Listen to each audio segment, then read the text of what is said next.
La Covid-19, une pneumonie causée par le coronavirus, a éclaté pour la première fois en 2019 dans la ville de Wuhan, province du Hubei en Chine. Les symptômes varient considérablement allant de légers symptômes de rhume à des cas graves, voire mortels. Cette épidémie qui a autrefois plongé le monde entier dans la panique a non seulement changé notre vie quotidienne, mais a également incité à une coopération sans précédent entre le milieu scientifique, les systèmes de santé et les décideurs politiques du monde entier. Mais connaissez-vous vraiment ce que c'est ? Le coupable de cette épidémie, le nouveau coronavirus Covid-19, est un virus d'origine animale. Il s'agit d'un virus à ARN monocaténaire. À la différence des virus à ADN, il n'a pas de fonction de réparation génique, ce qui le rend plus instable et susceptible de muter au cours de ses multiples réplications. Et comme il se lie plus facilement aux cellules humaines, la portée de l'infection s'en trouve augmentée. Les virus provoquant des maladies comme le SARS, le MERS ou Ebola sont aussi des virus à ARN simple brun.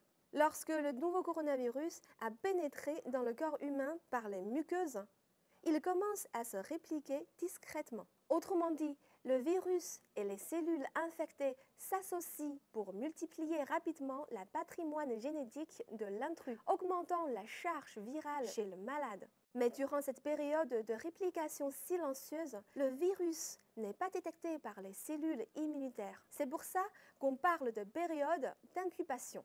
Même après l'activation du système immunitaire, lorsque celui-ci lutte contre à armes égales avec le virus, on est encore en période d'incubation. Selon les personnes, la durée de la période d'incubation varie de 1 à 24 jours.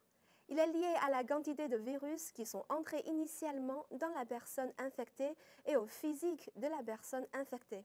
Si son système immunitaire est assez efficace pour maîtriser le virus, aucun symptôme n'apparaîtra.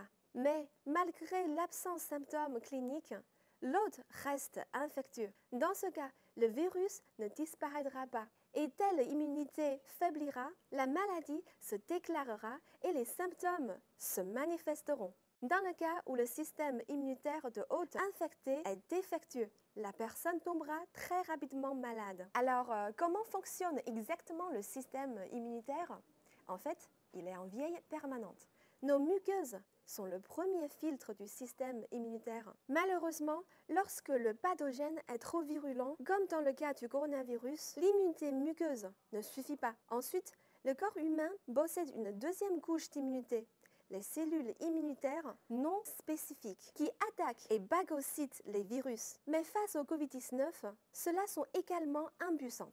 Donc, une troisième couche d'immunité est nécessaire, dans laquelle entre un jeu d'autres cellules spécialisées. Les cellules dendritiques en sont l'avant-garde. Elles collectent des informations sur le virus, puis les transmettent aux lymphocytes D. Ces cellules D activent à leur tour les cellules B qui se mettent à produire les anticorps qui ciblent spécifiquement le virus. Cependant, pour atteindre son efficacité maximale, ce mécanisme immunitaire a besoin de temps. Si cette période est trop longue, le virus peut infecter les poumons en profondeur, détériorant parfois gravement les capacités respiratoires des malades, en provoquant des symptômes tels que la fièvre, la toux et de la fatigue. Si le système immunitaire de hôte est suffisamment efficace pour produire rapidement des anticorps, il se rétablira. Mais, comme rien n'est simple, il existe aussi des patients dont le système immunitaire réagit de manière excessive, en attaquant non seulement le virus, mais également leurs propres cellules.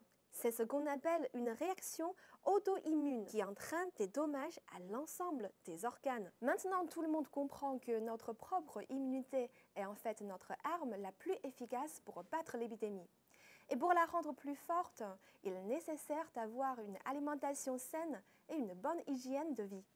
Ne pas se coucher trop tard, faire de l'exercice correctement et conserver un bon moral. Et bien sûr, il est nécessaire de se prémunir contre les virus. En fait, la transmission principale des coronavirus s'effectue par gouttelettes. Elle peut également se faire par aérosol et par contact. Ainsi, lorsqu'une épidémie se produit, il est nécessaire de porter un masque médical en sortant, de porter des lunettes de protection en cas de contact avec des patients, de ne pas se frotter les yeux, ni de se toucher la bouche et le nez à l'extérieur, de se laver les mains soigneusement et de désinfecter avec de l'alcool des objets personnels. En cas de grave épidémie, il faut envisager de réduire les déplacements personnels. À l'échelle mondiale, la COVID-19 s'est rapidement propagée, entraînant une pandémie à grande échelle. Les pays ont pris diverses mesures, telles que les confinements, la distanciation sociale et l'utilisation de masques pour ralentir la propagation du virus. Parallèlement, les scientifiques et les professionnels de la santé ont rapidement entamé le développement de vaccins, réussissant finalement à lancer plusieurs vaccins efficaces contre la COVID-19, fournissant un outil puissant pour combattre l'épidémie. À l'avenir, la gestion de crises similaires nécessitera davantage de coopération internationale et de partage d'informations. La construction d'un système mondial de prévention des épidémies avec une alerte précoce et une réponse rapide sera l'une des clés. Dans le même temps, l'amélioration des capacités de développement et de production de vaccins ainsi que les investissements dans les infrastructures médicales sont des directions importantes pour faire face aux futures épidémies. Renforcer le rôle des organisations sanitaires internationales et faire face ensemble aux défis mondiaux de santé publique est également un moyen nécessaire de protéger la santé humaine. Finalement, la société mondiale doit travailler ensemble pour établir un système plus fort et plus flexible afin de mieux faire face aux menaces sanitaires inconnues.